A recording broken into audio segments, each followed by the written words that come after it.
돌아보자 동네 한 바퀴 yeah 들어볼까 우리가 살아가는 이야기 check oh my 네, 경제 이야기 들어보는 시간입니다. 요즘 연말정산을 앞두고 세액공제를 받을 수 있는 금융상품들이 큰 관심을 끌고 있습니다. 네. 그래서 오늘은 연금으로 절세하면서 노후 자금도 준비하는 방법을 알아볼까 합니다. 네, 뭐 세테크라고 부르는 경우들도 있더라고요. 예, 슬기로운 경제 생활을 위한 꿀팁 전해주실 김보림 선임 매니저와 함께합니다. 어서 오십시오. 안녕하세요. 네, 안녕하세요. 네, 잘 지내셨죠? 네, 잘 네. 지내셨어요? 맞습니다. 지난 시간에는 연금 이야기 해주시면서 연금을 되도록이면 좀 빨리 준비하는 게 좋다라고 말씀을 해주셨습니다. 그런데 이 노후 자금을 아예 연금으로 준비하는 게 좋지 않겠냐 하는 이야기도 또 있더라고요. 뭐 아예 뭐 자산이 많은 분들이라면 뭐 저희가 이야기를 굳이 할 게 없을 것 같은데 일반 저축으로도 노후 자금을 준비하는 분들이 계셔서 이제 이렇게 여쭤보는 걸 텐데 어떻습니까, 매니저님? 노후 자산을 준비하실 때 어떤 자산이 더 유리한지 비교해 보시면 연금이 유리합니다. 네. 예를 들어서 한 분은 매월 연금이 들어오고 한 분은 그동안 모아두신 저축으로 꺼내서 생활하신다면 이 두 분은 노후 생활비를 사용하실 때 분명 심리적인 차이를 느끼실 거거든요. 그렇겠죠. 네. 연금은 내가 앞으로 받아야 될 자금이라고 인식하시지만 저축은 나의 자산이라는 인식이 상대적으로 강할 수 있습니다. 까먹는다고 보통 생각하실 것 같아요. 그러실 수 있죠. 예. 그렇기 때문에 저축으로 생활하시는 분은 아무래도 심리적인 부담감이나 불안함을 느끼시지 않을까 싶습니다. 그렇기 때문에 연금은 그러기도 하고요. 일반 저축에 비해서 또 연금 계좌가 다양한 혜택이 있다는 점이 있거든요. 두 분께서도 개인적으로 연금 가입하셨다고 하셨잖아요. 네네. 세액공제 혜택도 받고 계신가요? 작년에는 받았던 것 같아요. 돌려받으면 혜택을 좀 받았다고 볼 수가 있겠죠. 근데 하나하나 다 금액적으로 따져보진 않아서 사실 막 시원하게 저희 얼마 받아요? 이렇게는 이야기를 할 수가 없어요. 그러셨어요? 네. 일단 부끄럽긴 연말정산 하네요. 시에 세액공제 혜택을 두 분 다 받고 계시는 거네요. 네네. 네, 연말정산 세액공제라는 것은 1년 동안 급여를 받으시면 세금을 내시잖아요. 네. 내신 세금을 줄여주는 게 연말정산 세액공제입니다.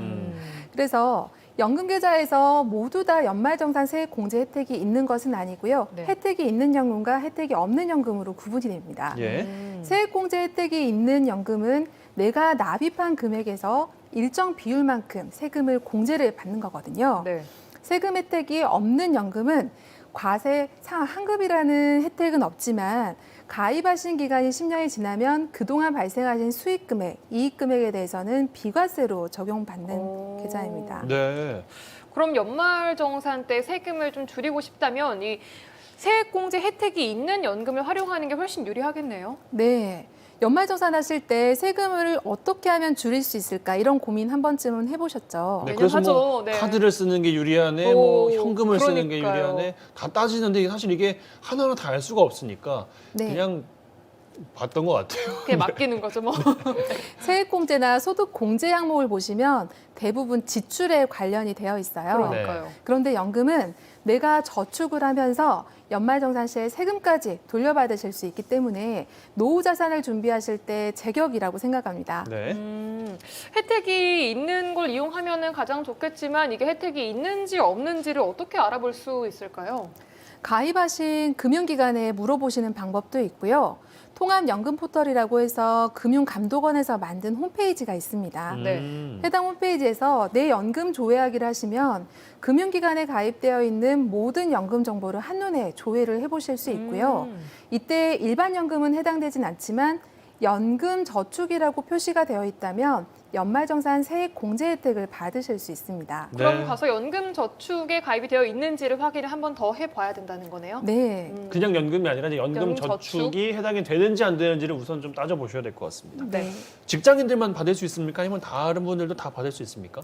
직장인뿐만 아니라 개인 사업을 하시거나 종합소득세 신고를 하시는 분들도 혜택을 받으실 수가 있는데요. 네. 특히 직장인분들은 퇴직연금이라고 해서 강제적인 연금이 있는데 맞아요. 개인 사업을 하시는 분들은 별도로 퇴직금이 없으시잖아요. 그래서 개인연금을 통해서 노후 자산을 두둑하게 준비하실 것을 추천드립니다. 네. 네, 그렇다면 이렇게 연금을 통해서 세액공제를 받을 수 있는데 중요한 건 세액공제 금액일 것 같아요. 한도는 있겠죠. 최대로 얼마까지 세액공제 받을 수 있는지 알려주시나요? 일반적으로는 115만 5천 원까지 세액 공제를 오. 받으실 수가 있고요. 네. 요건에 또 추가적으로 충족이 되시면은 198만 원까지 세금을 공제받으실 수가 거의 있습니다. 200만 원인데요. 세액 공제만으로 거의 200만 원을 받을 수 있다고 하면은 이건 정말 최대한 13월의 월급이라고 부를 수 있을 것 같은데 네. 그렇죠. 어떻게 하면 그렇게나 많이 받을 수 있습니까? 하나씩 차근차근 말씀드릴게요. 네. 먼저 연금저축계좌에 400만 원 납입하시면 세액 공제 혜택을 받으실 수 있습니다. 네. 총 급여 기준으로 5,500만 원 이하이신 경우에는 400만 원 납입하셨을 때 16.5%의 세금을 공제를 받으실 수가 있고요. 네. 이때 환급 받으시는 세금은 66만 원입니다. 네. 5,500만 원 초과하시고 1억 2천 이하이신 경우에도 마찬가지로 세액 공제 400만 원까지 대상이 되는데요. 네. 13.2%의 세액 공제를 적용받으시면 52만 8천 원을 세금으로 공제를 받으실 수 있고요. 공제율이 조금 낮아지네요. 네, 아무래도 그래요. 고소득이다 보니까 좀 낮아지는 거겠어요? 네. 예. 그런데 1억 2천만 원 초과하실 경우에는 공제 한도가 400만 원이 아니라 300만 원으로 낮아집니다. 네. 세액 공제율은 동일하게 13.2% 적용이 되고요.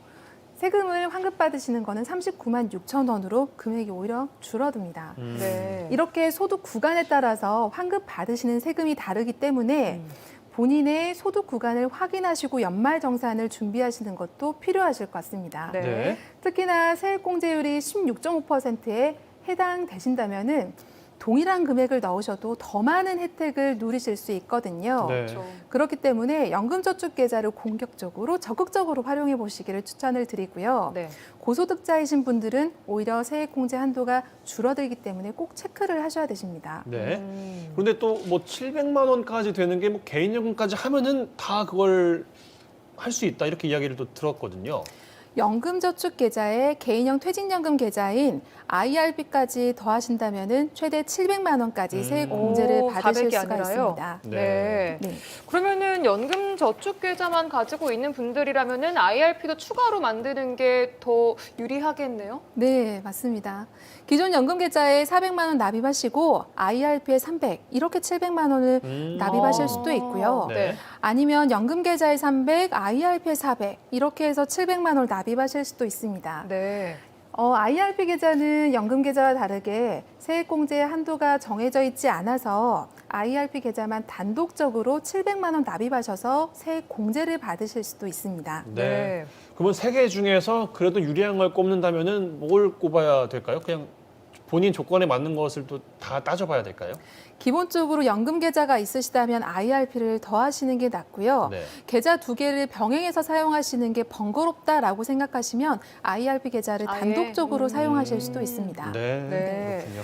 이렇게 연금 계좌하고 IRP 계좌 더해서 700만 원까지 납입을 하시면요.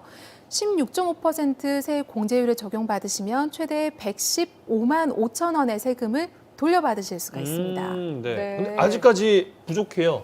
최대 198만 198만 원까지라고 하셨는데 네. 115만 원이면 아직 80 정도가 부족하지 않겠습니까? 네, 방금은 일반적인 그 연말정산 세액 공제였고요. 추가적인 요건으로는 연령 요건이 추가되는데요. 첫 번째로는 만 50세 이상이신 분들도 700만 원 세액 공제에서 200만 원이 추가가 되어서 900만 원의 세액 공제 한도를 적용받으실 수가 있습니다. 만 50세 이상이면 네.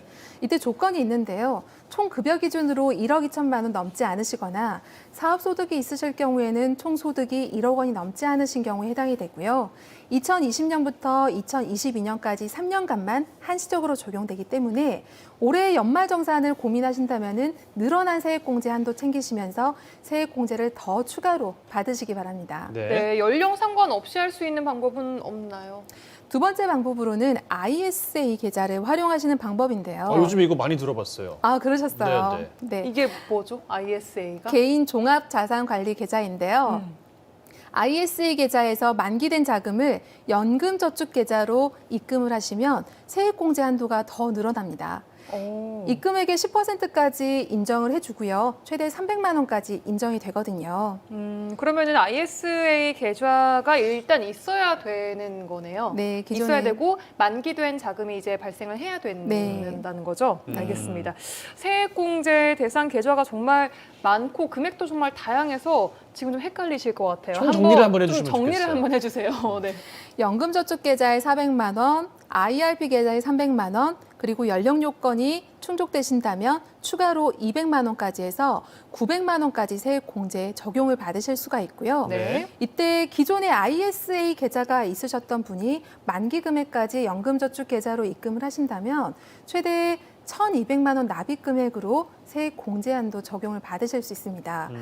이때 세액 공제율이 16.5%이면 198만 원을 세금으로 돌려받으실 수 있는 거죠. 네, 이 예시에 해당하는 분이라면 그러니까요. 198만 원까지 받을 수 있다는 거군요. 네, 저 그렇습니다. 조건들이 충족이 되는 분들은 꼭 다시 한번 체크를 해 보셔야 될 것 같습니다. 그러니까요. 예. 자, 연말정산 이외에 연금저축 계좌에 또 다른 혜택들이 또 많다고 들었어요. 네, 운용하시면서 저율과세 또는 분리과세까지도 적용이 가능하신데요. 일반 계좌에서는 이자소득이나 배당소득, 그리고 특정 펀드에서 발생하시는 수익에 대해서는 15.4% 원천징수 세금이 발생이 됩니다. 네. 그리고 그 금액이 2천만 원 넘게 되면 금융소득 종합과세 대상이 되시거든요. 네. 그런데 연금 계좌에서는 운용하시는 동안에 수익이 발생하시더라도 바로 세금을 내지 않으십니다. 나중에 세금을 내시는 걸 과세 이연이라고 하는데요. 네. 세금은 연금을 받으시면서 내실 거거든요. 3.3%에서 5.5%로 상대적으로 낮은 세율이 적용이 되고요. 추후에 연금으로 받으실 때에도 1,200만 원 이내로 받으시면은 분리과세가 된다는 점에서 금융소득 종합과세 걱정 없이 종합적으로 절세하실 수가 있습니다. 오, 네. 방법이네요, 연 진짜. 1,200만 원 이내일 때는 또 이 혜택을 또 받아볼 수가 있는 거군요. 네. 주부분들이나 아니면 미성년자분들도 좀 궁금하실 수 있을 것 같은데 이런 분들도 이 연금저축 계좌를 활용할 수 있는 방법이 있을까요? 세액공제의 목적이 아니시더라도 이 계좌를 운용하시는 계좌로도 활용을 해보실 수 있거든요. 네. 이 계좌는 연금저축 계좌는 누구나 가입하실 수 있는 계좌이고요. 주부님들이나 아니면 자녀분들도 저축의 목적으로 계좌를 활용하실 수 있습니다. 그냥 일반 네. 입주금 통장이랑 비슷하게 사용해도 된다는 말씀이신 거군요. 그렇게도 그런데 사용하실 수 있어요. 출금이 안 되는 게 이 연금저축 통장의 특징 아닌가요? 연금 계좌는 자유롭게 입출금도 가능하신데요. 네.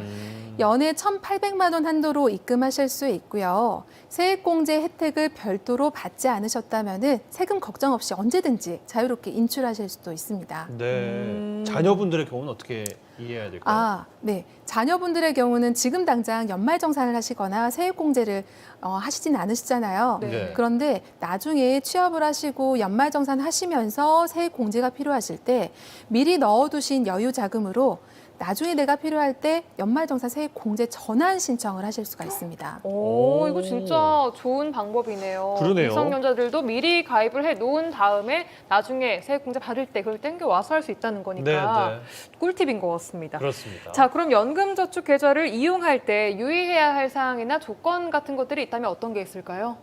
연금저축계좌가 이러한 혜택이 주어지는 이유가 정부에서는 개인적으로 노후 자산을 잘 쌓으라는 의미이거든요. 네. 그래서 몇 가지 요건이 있습니다. 이 계좌는 5년 이상 유지를 해 주셔야 되시고요. 만 55세 이상 이후에 연금으로 수령하시는 조건이거든요.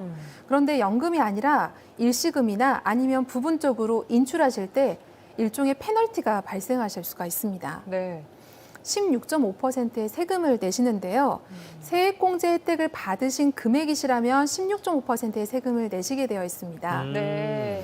물론 세액공제 혜택을 16.5% 받으신 분이시라면 혜택을 받은 만큼 내시게 되지만 13.2%의 세액공제 혜택을 받으신 분은 받으신 혜택보다 더 많은 세금을 내신다는 점에서 유의하시기 바랍니다. 유의해야겠네요. 알겠습니다. 참 뭐 연말이 되면은 직장인분들 이제 머리 아파질 때가 또 됐어요. 그래도 머리 아프다고 손 놓으면은 이 또 금액적으로 또 피해를 볼 수 있는 상황이 생기니까 꼼꼼히 좀 살펴보셨으면 좋겠는데 끝으로 연금저축 계좌에 대해서 한 말씀 해주시고 마무리했으면 좋겠습니다. 네, 연금저축계좌는 누구나 가입하실 수 있는 계좌입니다. 내가 저축을 하면서도 연말정산 시에 세금을 돌려받으실 수 있고요. 운용하시면서 저율과세가 되고 연금 수령하실 때는 일정 금액을 지키신다면 분리과세까지 적용이 됩니다. 노후 자산을 준비하실 때 연금저축계좌를 우선적으로 활용해 보시기 바랍니다. 네, 오늘도 정말 도움되는 말씀해주신 김보림 선임 매니저 고맙습니다. 고맙습니다. 감사합니다.